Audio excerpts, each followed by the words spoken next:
Olá, caros amigos, tudo bem com vocês? Meu nome é Ivan Lima e é um prazer receber vocês aqui na Fatos Desconhecidos.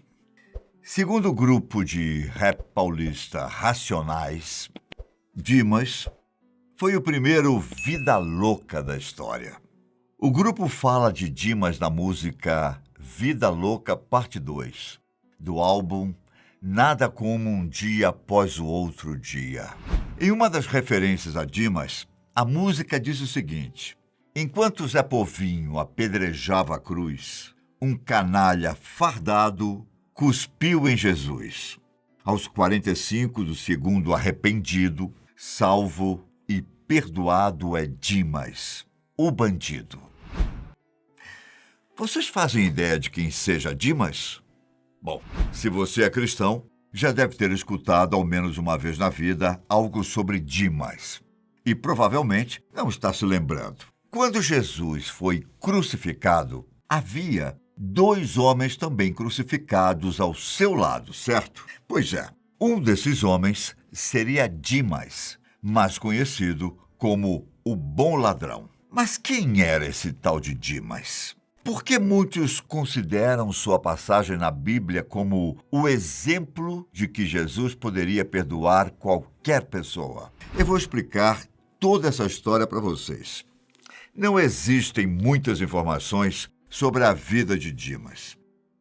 Mas até o que se sabe, ele foi uma pessoa muito ruim durante toda a sua vida. Mas se arrependeu de tudo que tinha feito pouco antes de morrer, garantindo um lugar no paraíso. Segundo o Evangelho de Lucas, Dimas e um outro ladrão chamado Geras foram levados juntos a Jesus no Calvário, onde seriam crucificados. Enquanto estavam pendurados na cruz, Jesus disse a famosa frase que todos nós conhecemos: Pai, perdoa-lhes, pois eles não sabem o que fazem. Enquanto dizia isso, as pessoas que estavam observando Jesus e os criminosos sendo crucificados passaram a zombar das palavras de Jesus. As pessoas diziam que se ele fosse mesmo filho de Deus, como costumava dizer que era, iria se livrar da cruz e dos pregos que tinham atravessado seu corpo. Além das pessoas que ali estavam assistindo, os guardas também zombaram de Jesus, dizendo coisas como: se você é o enviado de Deus, salve-se. A princípio, Dimas e seu amigo também zombaram de Jesus. O amigo de Dimas também questionava que, se ele fosse mesmo Salvador, teria salvo a sua própria vida e dos 2 ladrões que estavam ao seu lado. Se no começo Dimas também estava caçoando de Jesus, parece que, de repente, Dimas mudou completamente de opinião. Dimas sabia exatamente por que ele e seu amigo estavam ali. Durante toda a vida, Dimas foi um grande ladrão. Então ele tinha certeza que era justo que ele fosse punido. Porém, Dimas sabia que Jesus não tinha feito nada de errado e percebeu que crucificar Jesus Cristo era uma das maiores injustiças que ele já tinha visto. Dimas, então, olha para Jesus e diz: Jesus, lembre-se de mim quando chegar em seu reino. Jesus, enquanto estava ensanguentado, olhou para Dimas e disse as seguintes palavras: Amém. Eu te digo, você hoje estará comigo no paraíso. Com isso, muita gente considera que Dimas recebeu o perdão de Jesus Cristo, se arrependendo dos seus crimes e sendo salvo. Porém, existem muitos questionamentos sobre a história de Dimas. Um desses questionamentos é sobre o batizado de Dimas. Como ele pôde ter sido levado para o céu sem receber o batizado necessário para a salvação? Alguns estudiosos têm uma resposta bem simples para essa pergunta. Existe o batismo de desejo, que pode ocorrer em situações onde uma pessoa não teve a oportunidade de ser batizada. Existe um documento do Vaticano que diz o seguinte: aqueles que não por culpa própria não conhecem o Evangelho de Cristo nem de sua igreja, mas buscam a Deus com coração sincero e movidos pela graça, experimentam suas ações para fazer a vontade dele, como eles a conhecem, através dos ditames de sua consciência. Aqueles também podem alcançar a salvação eterna. Dimas, com suas palavras a Jesus, teria provado que ele se encaixava nos critérios e recebeu o batismo de desejo.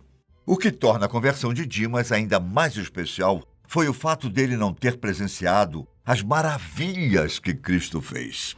Ele não viu Jesus andando sobre as águas, nem transformando água em vinho, e muito menos curando pessoas. Porém, um simples ladrão que estava ao seu lado o reconhece como o Filho de Deus. E para muitos, isso é o suficiente para ele ser salvo. Outro questionamento é se Dimas realmente merecia ser perdoado. Até porque, então quer dizer que eu posso ser ruim durante toda a minha vida? E basta eu me arrepender pouco antes de morrer, que eu irei para o paraíso? Ao que se sabe, Dimas teve uma vida repleta de pecados e, mesmo assim, foi salvo nos últimos dias de vida aqui na Terra. Então, será que é justo com as pessoas que se esforçaram para serem boas e não cometerem pecados? Bom, na verdade, precisamos lembrar de outras palavras de Jesus Cristo que podem explicar por que Dimas foi salvo. Os últimos serão os primeiros, e os primeiros serão os últimos. É uma frase extraída do ensino de Jesus de que a aprovação no reino dos céus não está fundamentada nas obras terrenas, no merecimento ou em qualquer posição de honra e prestígio que os homens possam conquistar nessa vida. Essa é a história do bom ladrão, que foi salvo por ter se arrependido de todos os seus pecados e reconhecido Jesus como Filho de Deus. Porém, existem duas lendas que dizem que Dimas e Jesus se conheceram bem antes de se encontrarem na cruz. Uma delas conta que quando José e Maria estavam fugindo com Jesus para o Egito, por medo de Herodes matar o pequeno Jesus, eles acabaram pedindo abrigo em uma casa, na beira da estrada. Eles foram muito bem recebidos pela família da casa. Após entrarem, a mulher que os recebeu trouxe uma vasilha com água e uma toalha, que era para Maria dar banho em Jesus. Ao terminar de banhar Jesus, Maria escutou um choro vindo dos fundos da casa. Quando questionada sobre de quem era o choro, a mulher disse que era do seu filho, que tinha a mesma idade de Jesus, mas que, infelizmente, sofria de lepra e estava com seu corpo coberto por feridas. A mulher também disse para Maria não entrar no quarto, pois a doença da criança era contagiosa. Porém, ignorando o aviso da mulher, Maria entrou no quarto e saiu com a criança nos braços. Depois, ela colocou a criança na mesma água em que Jesus tinha tomado banho. E, para a surpresa da mãe, as feridas da lepra simplesmente desapareceram do corpo da criança, pois ela tinha acabado de ser curada. Com o passar do tempo, as duas crianças tomaram rumos diferentes. Jesus foi pregar o amor, enquanto a outra criança, que muitos diziam ser Dimas, se tornou um grande ladrão que depois se encontrou com Jesus na cruz. A outra lenda conta que, na verdade, Dimas já era ladrão quando Jesus nasceu e que ele se encontrou com a Sagrada Família enquanto eles tentavam fugir para o Egito. Enquanto Dimas queria deixar a Sagrada Família em paz, seu companheiro queria roubá-los. Por isso, Dimas deu uma quantia de dinheiro para o seu companheiro com a condição de que não roubassem Jesus e sua família. Maria, percebendo a compaixão de Dimas, disse a ele que Deus o daria a remissão dos pecados. Segundo a lenda, o menino Jesus acrescentou: depois de 30 anos, mãe, os judeus me crucificarão em Jerusalém, e esses 2 ladrões serão levantados na cruz comigo, Dimas à minha direita e o outro à minha esquerda. E depois daquele dia, Dimas irá antes de mim para o paraíso. Essa foi a história descrita no Evangelho árabe da infância de Jesus. E apesar de não ter comprovação, muitas pessoas acham que esse foi o primeiro contato de Jesus com Dimas. Esse é o pouco que sabemos sobre o ladrão, aliás, o bom ladrão. O homem que foi perdoado por Jesus enquanto estava na cruz. Por hoje é isso. Mas nos vemos no próximo vídeo da Fatos Desconhecidos. Até mais.